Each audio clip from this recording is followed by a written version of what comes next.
નમસ્તે વિદ્યાર્થી મિત્રો. તો લાસ્ટ લેક્ચરની અંદર આપણે પ્રકરણ નંબર 13 પૃષ્ઠફળ અને ઘનફળને થિયરી જોઈ હતી, બરોબર છે? જેની અંદર આપણે 7 ટૂંકમાં જુદા જુદા આકારો હતા. તેની વક્ર સપાટીનું ક્ષેત્રફળ, તેની કુલ સપાટીનું ક્ષેત્રફળ, તેનું ઘનફળ, આ બધા સમીકરણ જોયા હતા. આ બધા જ સમીકરણ જો તમને મોઢે યાદ હોય તો જ આપણે આગળના દાખલા કરી શકીએ. તો હવે તે બધાને એકવાર રિવાઇઝ કરીને આપણે ટૂંકમાં ઉદાહરણ નંબર 1 તરફ આગળ વધીએ. તો ઉદાહરણ નંબર 1 શું કહે છે?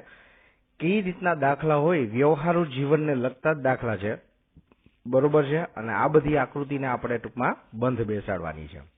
હવે આપણે જે સમીકરણો જોયા હતા, બરોબર છે, તે સમીકરણો કોઈ એક આકારના જ હતા, પણ હવે આપણે સંયોજિત સ્વરૂપ જોવાના છે. સંયોજિત એટલે શું? તો કે સમઘન અથવા તો નળાકાર, પછી નળાકાર અથવા તો શંકુ, શંકુ અને ગોળો, નળાકાર અને ગોળો, આ બધી આકૃતિઓ થોડી થોડી મિક્સમાં હોય તેને સંયોજિત કહેવાય, બરોબર છે? તો હવે તેને જ લગતા ઉદાહરણ આપણે જોઈએ. તો ઉદાહરણ નંબર 1 શું કહે છે કે રશીદને તેના જન્મ દિવસે ભેટ સ્વરૂપે એક ભમરડો મળ્યો હતો. એટલે રશીદ નામનો છોકરો હતો, બરોબર છે? તેને તેનો જન્મદિવસ હતો ત્યારે એના મિત્રો તરફથી અથવા તો રિલેટિવ તરફથી એક ગિફ્ટમાં ભમરડો મળ્યો હતો, બરોબર? ગરિયો જેને આપણે કહીએ. તે રંગેલો ન હતો, એટલે એ રંગેલો ન હતો, એમનેમ જ હતો. હવે તે પોતાના ક્રેયોન રંગોથી ભમરડાને રંગ કરવા માંગતો હતો, બરોબર છે? એટલે ઘણા વિદ્યાર્થી એમાં શું કરવું હોય તો કરી નાખવાનું, કોઈને પૂછવાનું હોય. હા, કોઈને પૂછવાની વાત નથી, આ તો ખાલી આપણે અત્યારે ઉદાહરણ તરીકે લઈએ છીએ. આ ભમરડો એક શંકુ ઉપર અર્ધગોળા જેવા ભાગથી બનેલો હતો. હવે શંકુ જોઈએ, બરોબર છે?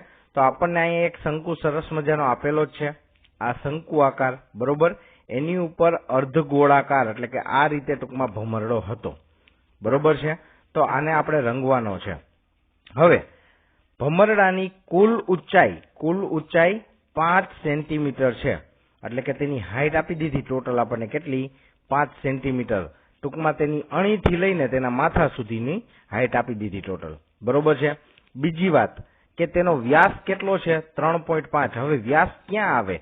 તો કે આ જે છે તેનો વ્યાસ થયો, બરોબર છે? અર્ધગોળો અને શંકુનું માથું બંને જ્યાં ભેગા થાય તે શું થયો?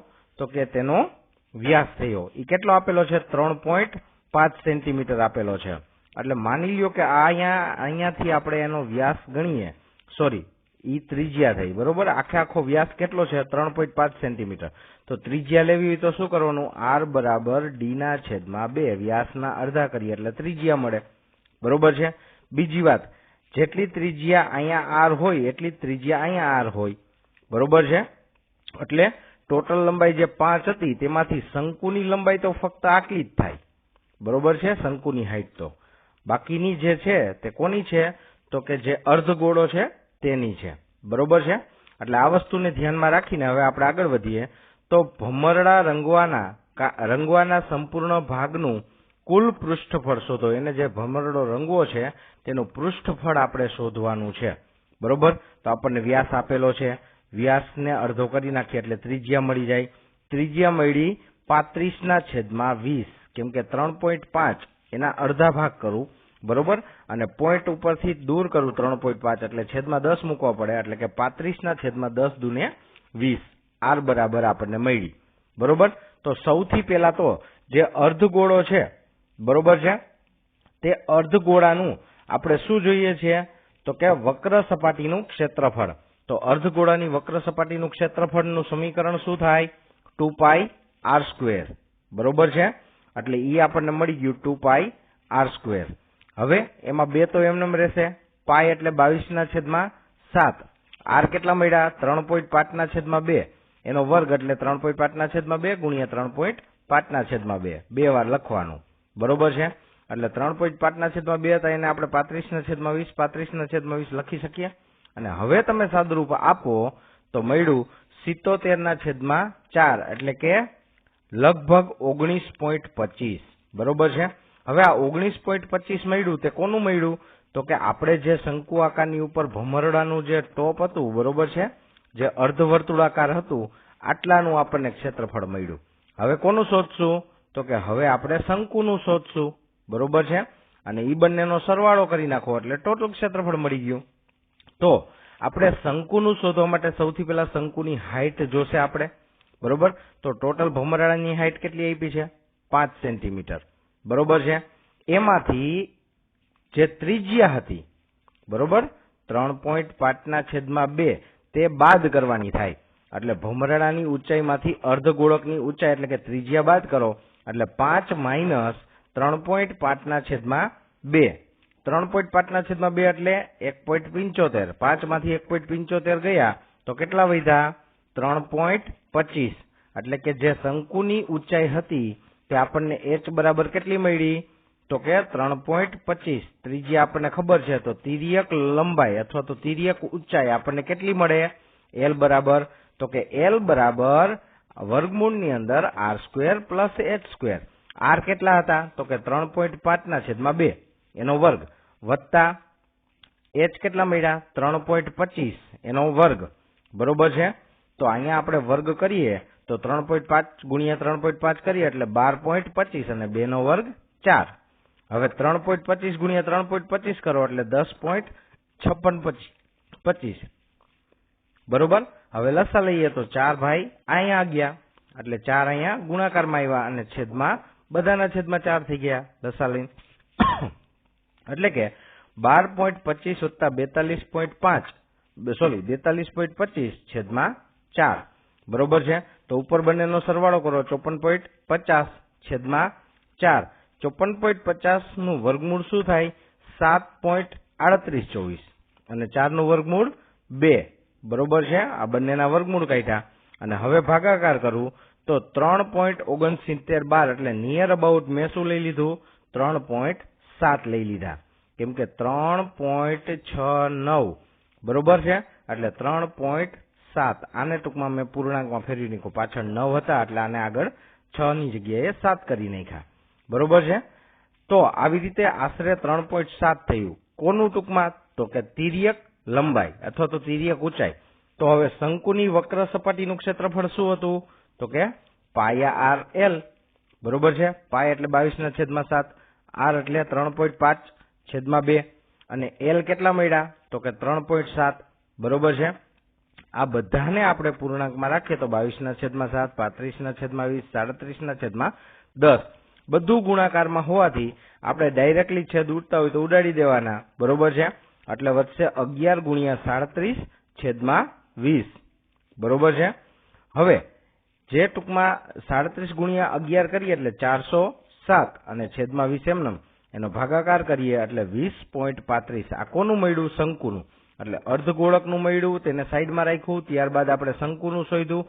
શંકુનું કેટલું મળ્યું? વક્ર સપાટીનું ક્ષેત્રફળ 20.35. હવે બંનેનો સરવાળો કરો એટલે ભમરડાનું પૃષ્ઠફળ. ભમરડાનું પૃષ્ઠફળ બરાબર અર્ધગોળકની વક્ર સપાટીનું ક્ષેત્રફળ અને શંકુની વક્ર સપાટીનું ક્ષેત્રફળ. અર્ધગોળકની કેટલી મળી? 19.25 અને શંકુની વક્ર સપાટી 20.35. બંનેનો સરવાળો કરો એટલે 39.6 લગભગ, એટલે કે એની આજુબાજુમાં હોય, બરોબર છે. એટલે કે 39.6 આટલું ટૂંકમાં આપણને ક્ષેત્રફળ એટલે કે પૃષ્ઠફળ મળ્યું. તો આવી રીતે આપણે આખો ગરિયો જે હતો, બરોબર છે, જે ભમરડો હતો તેને રંગવા માટે ટૂંકમાં કેટલું ક્ષેત્રફળ જોઈએ તે શોધી શકાય. એક વાત સમજી લેજો, આના દાખલા છે, બરોબર છે, તે લેન્ધી છે એટલે કે મોટા છે પણ અઘરા નથી. જો તમને સમીકરણ આવડતું હોય, બરોબર છે, તો તેના આધારે તમારે કઈ વસ્તુ શોધવાની છે અને ક્યાંથી શોધવાનું તે પણ આરામથી સમજી શકાય. ચાલો હવે આપણે ઉદાહરણ 2 જોઈએ, બરોબર છે. ઉદાહરણ 2 ની અંદર શું કહે છે? તો કે બાજુની આકૃતિમાં બતાવેલ એક શોપીસ એ સમઘન છે. એટલે સૌથી પહેલા તો આપણને સમઘન આપી દીધો છે, બરોબર છે. હવે સમઘન અને અર્ધગોળકનો બનેલો છે એટલે કે ઉપર અર્ધગોળક છે. રેડી? તો અહીંયા આપણે સમઘનનું વક્ર સપાટીનું ક્ષેત્રફળ શોધવાનું, બરોબર છે, અને પછી અર્ધગોળકનું. તો આ શોપીસનો પાયો સમઘન છે અને તેની પ્રત્યેક ધાર 5 સેન્ટીમીટરની છે. એટલે કે સમઘનની જે લંબાઈ હતી, બરોબર છે, એ તમને આપી દીધી L. કેટલી? તો કે 5 અને 4.2 સેન્ટીમીટર વ્યાસવાળો અર્ધગોળક. એટલે જે અર્ધગોળક છે, બરોબર છે, તેનો ટૂંકમાં આપણે એમ કહી શકાય કે વ્યાસ કેટલો છે તો કે 4.2 એટલે એની ત્રિજ્યા કેટલી થાય 2.1 બરોબર. એની અડધી કરી નાખવાની એટલે ત્રિજ્યા પણ મળી ગઈ બરોબર છે. તેની ઉપર બેસાડેલો છે તો આ પીસનું કુલ પૃષ્ઠફળ શોધો. આપણે બંનેનું શોધીને સરવાળો જ કરવાનો છે અને સંયોજિત કહેવાય બરોબર છે. તો સૌથી પહેલા તો સમઘનનું કુલ પૃષ્ઠફળ કેટલું થાય તો કે સમઘનનું કુલ પૃષ્ઠફળ 6 ગુણ્યા એની બાજુનું માપ એટલે કે L એનો સ્ક્વેર થાય બરોબર છે. ચાલો L કેટલું આપેલું છે 5 તો 5 નો વર્ગ 25 25 6 150 એટલે સમઘન ખાલી એકલો હોત તો એનું ક્ષેત્રફળ કેટલું થાત પૃષ્ઠફળ 150 સેન્ટીમીટર નો સ્ક્વેર બરોબર છે. હવે 100 પીસનું પૃષ્ઠફળ બરાબર શું થાય તો કે સમઘનનું જેટલું પૃષ્ઠફળ હતું બરોબર છે તેમાંથી અર્ધગોલકના વર્તુળાકાર આધારનું ક્ષેત્રફળ બાદ કરી નાખવાનું અને પ્લસમાં અર્ધગોલકની વક્ર સપાટીનું ક્ષેત્રફળ બરોબર છે. એટલે કે તમને સમજાઈ જવું જોઈએ કે આ સમઘન છે બરોબર છે. હવે અહીંયા રાખીએ છીએ આવી રીતે તો એનો મતલબ એમ કે હું જે હાઇલાઇટ કરું છું બરોબર છે આ હાઇલાઇટ વાળો ભાગ જે છે તે ત્યાં ખાચો હોય રેડી. આ હાઇલાઇટ વાળો ભાગ ત્યાં ખાચો હોય એટલે કે ત્યાં ન હોય બરોબર છે. તો આવી રીતે આપણે ટૂંકમાં એમ કહી શકીએ બરોબર. ચાલો આ ટૂંકમાં ક્લિયર થયું રેડી. ઈ ભાગ ટૂંકમાં આપણે ત્યાં રાખવાનો નથી એટલે એટલો ભાગ બાદ કરવાનો એટલે ઈ વર્તુળ થયું બરોબર છે. એટલે સમઘનનું કુલ પૃષ્ઠફળ એમાંથી આપણે અર્ધગોલકના વર્તુળાકાર આધાર જે હતો તે બાદ કરી નાખ્યો એટલે ઈ વર્તુળ જ થયું તો ઈ πr² બાદ કર્યો અને વધારામાં અર્ધગોલકની વક્ર સપાટીનું ક્ષેત્રફળ શોધવાનું. ચાલો આની અંદર બધું એટલે બધું આપણને ટૂંકમાં r સ્વરૂપે જ મળશે. સમઘનનું કુલ પૃષ્ઠફળ કેટલું તો કે 150 વર્તુળનું ક્ષેત્રફળ કેટલું બાદ કરવાનું છે πr² અને અર્ધગોલકની વક્ર સપાટી એમાં ઉમેરવાની છે એટલે કે 2πr² ઉમેરવાનું બરોબર છે. તો πr² માંથી 2πr² બાદ થયા એટલે πr² વધ્યા એટલે કે 2πr² હતા એમાંથી 1πr² વયો ગયો તો એક જ વધે ને બરોબર છે. એટલે 150 પ્લસ πr² તો 150 એમનેમ પ્લસ એમનેમ મૂકી દો પાય એટલે 22/7.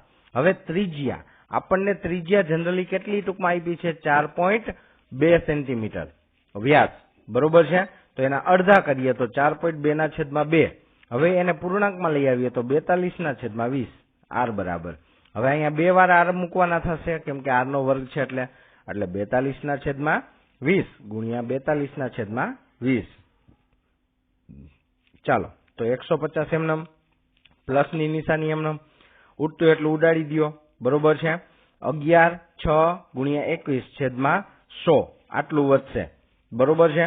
એટલે ઉપરનાનો ગુણાકાર કરો 1386 અને છેદમાં 100 એટલે પોઈન્ટ મૂકવાના થશે એટલે 13.86 બરોબર છે. એ વત્તા 150 એટલે કે એનો સરવાળો કરો તો 163.86 સેન્ટીમીટર બરોબર છે. તો કે જે આ ભાગ હતો આવો બરોબર 100 પીસનો એનું ટોટલ પૃષ્ઠફળ કેટલું થયું 163.86 સેન્ટીમીટર નો સ્ક્વેર થયું બરોબર. કઈ રીતે ગણતરી કઈ રીતે સમજાઈ ગઈ બરોબર છે. જે આપણે બાદ કરવાનું હતું તે તમને અહીંયા ઝૂમ કરીને થોડુંક બતાવું તો કે આ જે પીસ મૂકેલો છે અર્ધગોળાકારનો આટલો ભાગ આપણે વર્તુળાકાર જે હોય તે બાદ કરવાનો છે કેમ કે તો જ એની અરે જોઈન્ટ કરી શકીએ ને બરોબર છે. એટલે એ ખાલી છે એટલે એટલાને બાદ કરી નાખો બરોબર છે. આપણે આમથી બહારની સપાટી ટૂંકમાં જોવાની હતી અંદર ક્યાંથી આપણે કઈ કરી શકવાના હતા રેડી એના લીધે. ચાલો હવે આપણે ત્રીજું ઉદાહરણ જોઈએ. ત્રીજું ઉદાહરણ આપણને શું કહે છે કે આકૃતિમાં બતાવેલ એક લાકડાનું રોકેટ એક નળાકાર ઉપર શંકુ મૂકીને બનાવેલ છે. તમે જનરલી જોઈ શકો છો આકૃતિમાં કે આ જે ભાગ છે તે નળાકાર છે બરોબર છે અને ઉપર શું મૂક્યું છે શંકુ મૂકેલો છે બરોબર. રોકેટની કુલ ઊંચાઈ કેટલી છે 26 એટલે કે ટોટલ ઊંચાઈ આપણને આપી દીધી છે 26 રોકેટની જ્યારે શંકુની ઊંચાઈ 6 એટલે કે આટલો ભાગ 6 તો નળાકારની ઊંચાઈ કેટલી થઈ 20 ની થઈ બરોબર, 20 + 6 26 થઈ ગયા ટોટલ ઊંચાઈ. હવે શંકુના પાયાનો વ્યાસ કેટલો છે? તો કે 5 સેન્ટીમીટર છે. તમે અહીંયા જોશો, બરોબર છે, કે શંકુ છે તે નળાકારથી બહાર નીકળેલો છે, એટલે આટલો ભાગ બહાર છે, એટલે કે ટોટલ એનો વ્યાસ જે છે, બરોબર છે, તે આપણે જે હતું તેના કરતા મોટું છે. અને આ કેટલો છે? તો કે વ્યાસ આખો 5 નો છે. તો તેની ત્રિજ્યા કેટલી થાય? તો કે 5 ના અડધા એટલે કે અઢી, એટલે કે 2.5. રેડી? ચાલો, તો હવે શંકુના પાયાનો વ્યાસ 5 સેન્ટીમીટર છે અને નળાકારનો ભાગનો વ્યાસ 3 સેન્ટીમીટર છે. એટલે કે નળાકારની જે ટૂંકમાં વ્યાસ છે એ 3 સેન્ટીમીટર. એની ત્રિજ્યા શોધો નળાકારની, તો કેટલી આપણને મળશે? તો કે 1.5. બરોબર છે, એ તમને અહીંયાથી બતાવેલું પણ છે. આ જે મોટો ભાગ છે, બરોબર છે, તે શંકુની વ્યાસ છે અને આ જે નાનો ભાગ છે તે નળાકારનો વ્યાસ છે. રેડી? ચાલો, તો નારંગી રંગનો, હવે જો શંકુનો આકારના ભાગને નારંગી રંગ કરવો હોય, એટલે કે આટલા ભાગને ટોપીને આપણે નારંગી રંગ કરવો છે અને નળાકારના ભાગને પીળો રંગ કરવો હોય, બરોબર છે, એટલે આટલા ભાગને આપણે પીળો રંગ કરીએ છીએ. બરોબર, તો રંગ પ્રમાણે રોકેટના પ્રત્યેક ભાગનું ક્ષેત્રફળ શોધો. એટલે કે રંગ મુજબ આપણે શંકુનું શોધવાનું છે અને નળાકારનું શોધવાનું છે. આપણે બેયનો સરવાળો કરવાનો નથી, કેમ કે આપણે રંગના ભાગનું જ આપણે ગોતવાનું છે. બરોબર છે? ચાલો, તો હવે આપણે આગળ વધીએ. તો શું કહે છે કે શંકુની જે ત્રિજ્યા હતી, બરોબર, તેની ત્રિજ્યાને સ્મોલ r કહીએ અને શંકુની તિર્યક ઊંચાઈને હું L કહું, શંકુની ઊંચાઈને h કહું, નળાકારની ત્રિજ્યાને r ડેશ વડે દર્શાવું અને નળાકારની ઊંચાઈને h વડે દર્શાવું. તો આમાંથી કેટલી વસ્તુ આપેલી? તો કે શંકુની ત્રિજ્યા આપેલી છે. શું કામ? શંકુનો વ્યાસ આપેલો છે, કેટલો? 5. એને અડધા કરી નાખો, એટલે કે અઢી, 2.5 શંકુની ત્રિજ્યા. પછી શંકુની તિર્યક ઊંચાઈ, એ તો હંમેશા શોધવાની જોઈએ, એટલે L બરાબર આપણને નથી આપ્યું. શંકુની ઊંચાઈ આપણને આપી દીધી છે, કેટલી? તો કે 6 સેન્ટીમીટર. ત્યારબાદ નળાકારની ત્રિજ્યા કેટલી આપેલી છે? તો કે નળાકારનો વ્યાસ 3 નો હતો, તો તેની ત્રિજ્યા એની અડધી, એટલે કે 1.5. બરોબર, નળાકારની ઊંચાઈ આપણને ઇનડાયરેક્ટલી આપી દીધી છે, કેમ કે ટોટલ ઊંચાઈ 26 હતી, એમાંથી શંકુની ઊંચાઈ બાદ કરી નાખો, એટલે 26 માંથી 6 ગયા તો કેટલા વધ્યા? 20 નળાકારની ઊંચાઈ થઈ. હવે શંકુની તિર્યક ઊંચાઈ આપણે ગોતવી હોય L, તો L બરાબર શું થાય? વર્ગમૂળની અંદર r² + h². બરોબર છે. હવે એમાં r કેટલા છે? 2.5 એનો વર્ગ વત્તા h કેટલા છે શંકુના? તો કે 6, એટલે કે 6 નો વર્ગ. બરોબર છે. એનું સાદુરૂપ આપો એટલે તમને મળે L બરાબર 6.5 સેન્ટીમીટર. આ શું મળ્યું આપણને? તો કે જે શંકુ હતો, શંકુની તિર્યક ઊંચાઈ.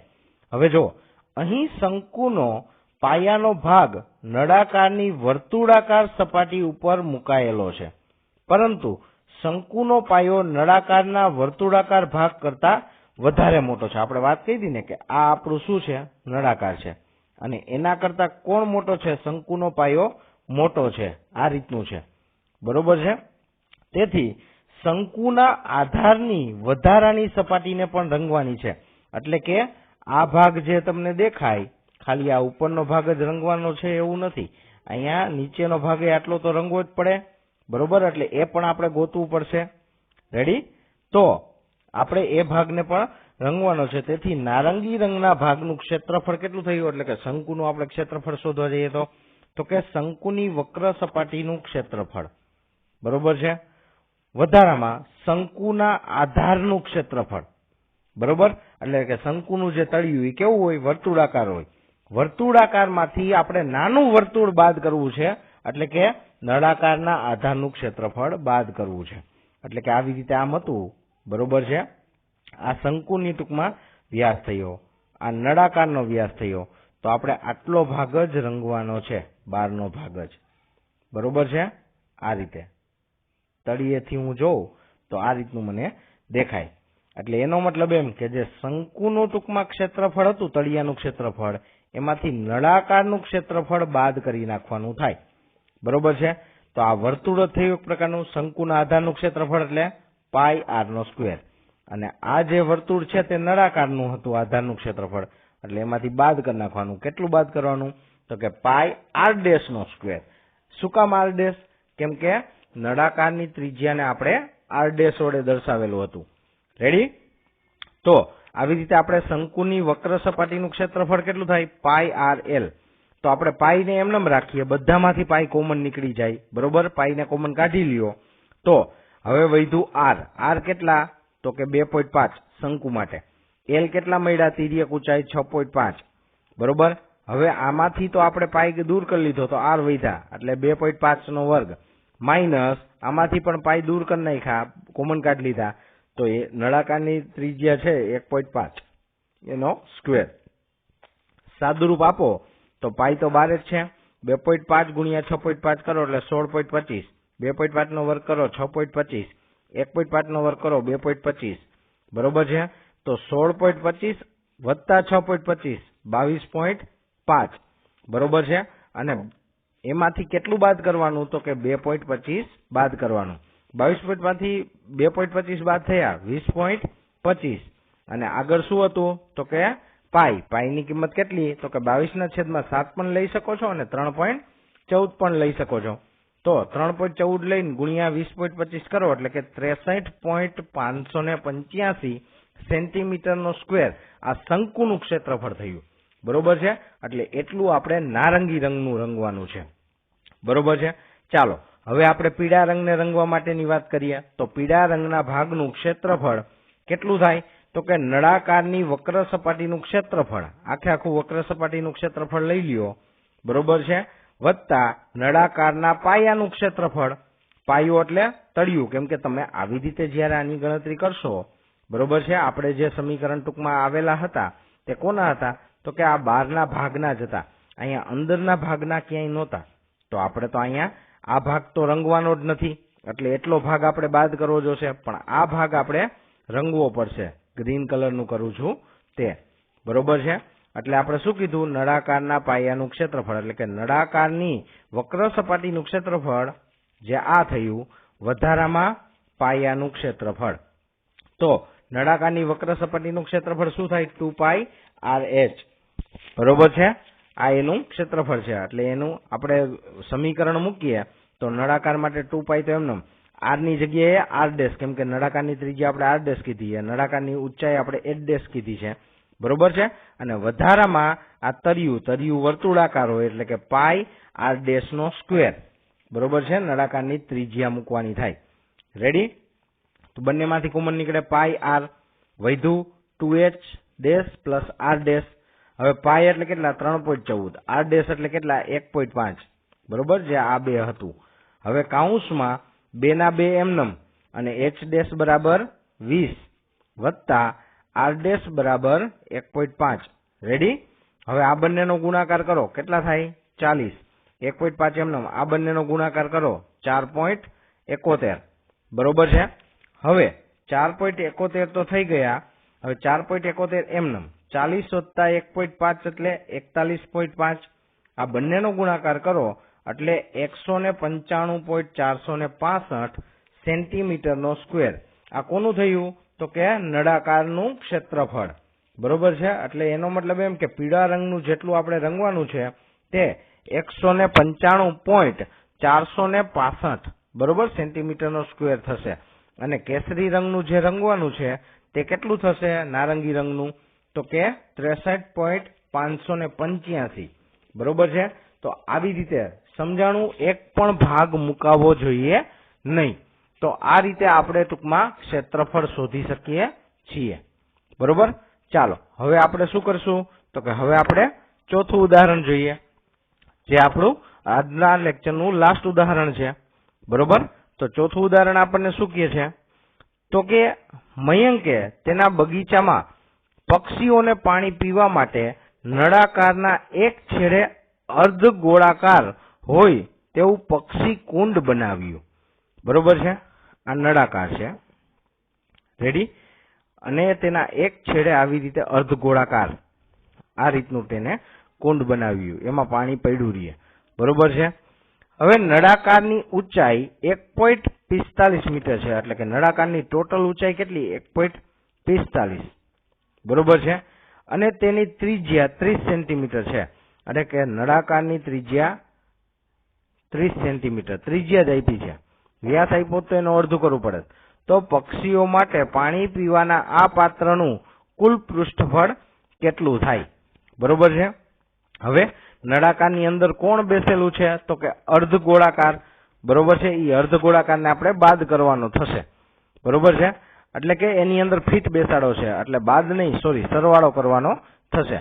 તો ધારો કે નળાકારની ઊંચાઈ h છે અને નળાકાર અને અર્ધ ગોળાકારની ત્રિજ્યા બંનેની સમાન જ છે, r જ. બરોબર છે. તેથી પક્ષીઓને પાણી પીવાના પાત્રનું કુલ પૃષ્ઠફળ તો કે નળાકારની વક્ર સપાટીનું ક્ષેત્રફળ. હવે આ નળાકાર હતો, એની વક્ર સપાટીનું ક્ષેત્રફળ એટલે બહારની સપાટીનું ક્ષેત્રફળ લીધું આપણે.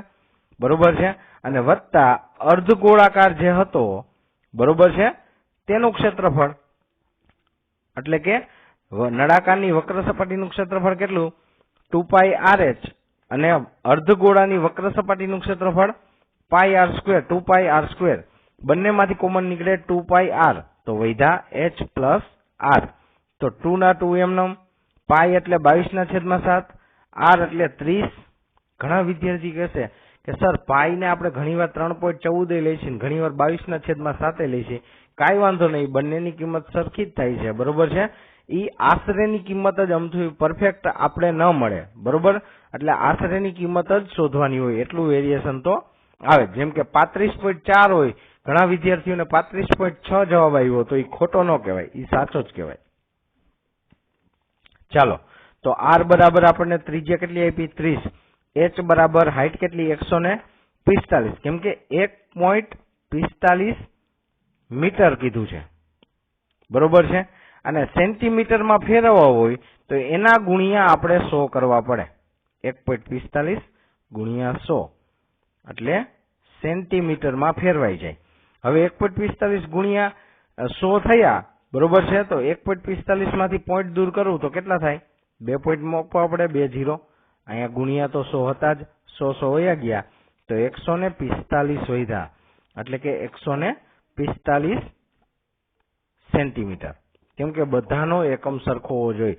મીટરમાં આપેલું હોય અને બીજું સેન્ટીમીટરમાં આપેલું હોય તો કાં તો સેન્ટીમીટરમાં બધાય ફેરવી નાખવાના અને કાં તો મીટરમાં ફેરવી નાખવાના. અહીંયા સેન્ટીમીટરમાં ફેરવવાનું સહેલું છે, એટલે આપણે સેન્ટીમીટરમાં ફેરવેલું છે. ચાલો, તો 2 ગુણ્યા 22/7 ગુણ્યા 30 અને 145 વત્તા 30 એટલે 175. બરોબર છે. ભાગ ઉડાડવાના. 25 + 175 એટલે કે આપણને 25 મળ્યા. બરોબર છે. હવે એનો ગુણાકાર બધાનો કરી નાખો તો આપણને કેટલું મળે છે? 33,000 સેન્ટીમીટર સ્ક્વેર. હવે એને મીટર સ્ક્વેરમાં ફેરવવા હોય તો જો આપણે મીટર ને સેન્ટીમીટરમાં ફેરવા તો કેવા થયા? ગુણાકાર કર્યા. તો હવે આપણે મીટરમાં સેન્ટીમીટર ને મીટરમાં ફેરવવું હોય તો કે 33,000 સેન્ટીમીટરનો વર્ગ છે, તો એના ભાગ્યા 100. એનો પણ વર્ગ થાય, અહીંયા વર્ગ છે એટલે વર્ગ એટલે 2 વાર મૂકવાના થાય 100. 2 મીંડા અહીંયા ગયા, 1 મીંડું અહીંયા ગયું. 33/10 એટલે કે 3.3 મીટર સ્ક્વેર. આટલું શું થયું? તો કે આટલું આપણે પૃષ્ઠફળ થયું. બરોબર છે. તો આવી રીતે આપણે મયંકે જે ટૂંકમાં બગીચામાં મૂકેલું હતું તેનું પૃષ્ઠફળ કેટલું થયું? 3.3 મીટર સ્ક્વેર જેટલું એનું પૃષ્ઠફળ થયું. બરોબર છે. જે મોટા ટાંકા જેટલું હોય, કેમ કે મીટરમાં છે એના લીધે. ચાલો, તો આજના માટે આપણે 1 થી 4 દાખલાની પ્રેક્ટિસ કરીશું. બરોબર છે. અને બીજી હજી ખાસ વાત કે ફરજિયાતપણે તમને સમીકરણ આવડવા જરૂરી છે, જે આપણે પહેલા જ લેક્ચરની અંદર લખાવેલા હતા. બરોબર છે. એ કઈ રીતે ટૂંકમાં આપણે યાદ રાખવા તે તમે જનરલી જોવો તો તમે ફરજિયાત લખશો તો જ યાદ રહેશે. એમનેમ કોઈ એની ટ્રીક ના હોય સમીકરણોને યાદ રાખવાની. બરોબર છે. જે ટ્રીક હોય તો આપી દીધા હોય તમને. તો આવી રીતે આપણે 1 થી 4 ઉદાહરણ કર્યા. હવે આપણે સ્વાધ્યાય 13.1 કરવાનું છે. બરોબર છે. જેમાં એક પણ દાખલો બાદ નથી થયો, એટલે આખું સ્વાધ્યાય કરવાનું રહેશે, જે આપણે નેક્સ્ટ લેક્ચરમાં જોશું.